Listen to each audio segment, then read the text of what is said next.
Fala galera do 1B1H, o que esse paraquedas aqui improvisado com saco de lixo e barbante tem a ver com a ditadura de 64? É o que a gente vai ver hoje no episódio de 1AB1H.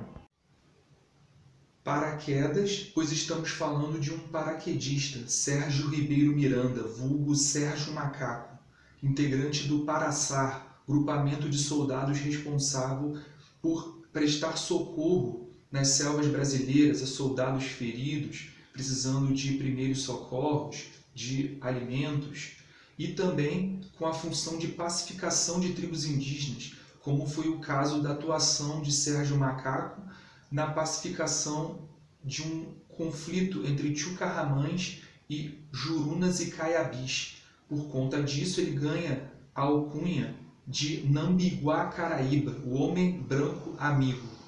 Ele era amigo pessoal dos irmãos Vilas Boas, do médico Noel Lúteus e do antropólogo Darcy Ribeiro por sua atuação nas selvas brasileiras. Essa história é a história mais incrível que eu já li na minha vida e ela é contada nesse livro, 1968, o ano que não terminou, do escritor Zuenir Ventura.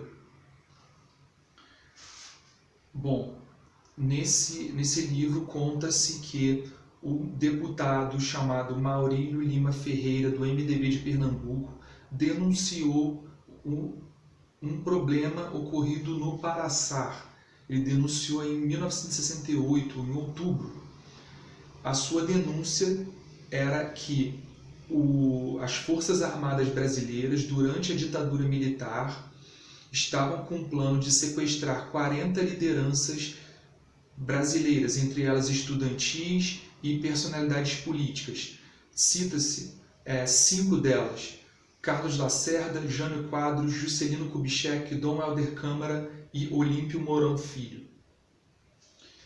Eles tinham o intuito de sequestrar essas pessoas e jogá-los ao mar 40 quilômetros da costa do Atlântico.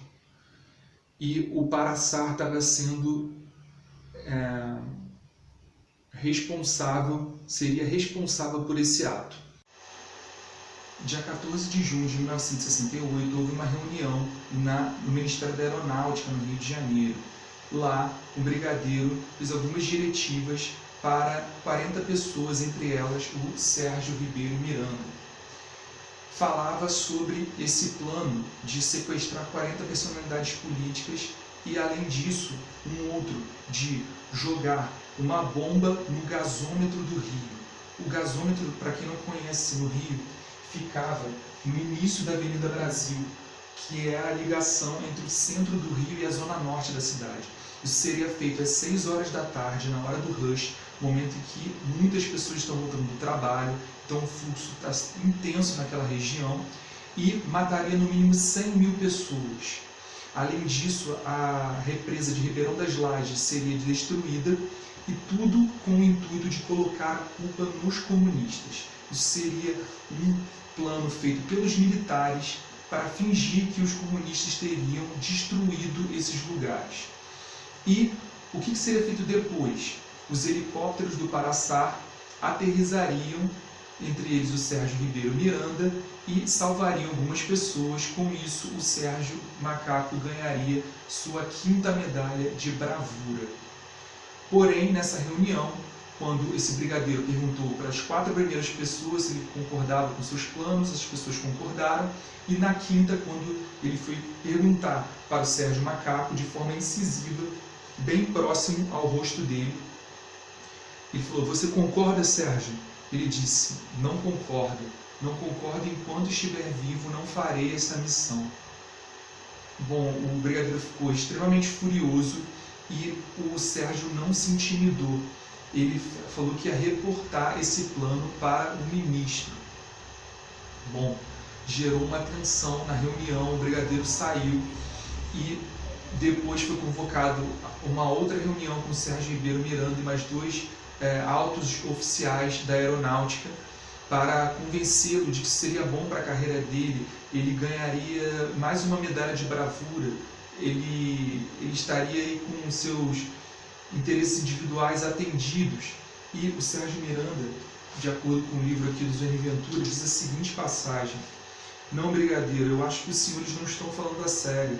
O que torna uma missão legal e moral não é a presença de 2 oficiais generais à frente dela. O que a torna legal é a natureza da missão.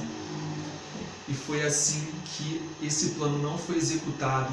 Esse herói nacional totalmente no ostracismo, né?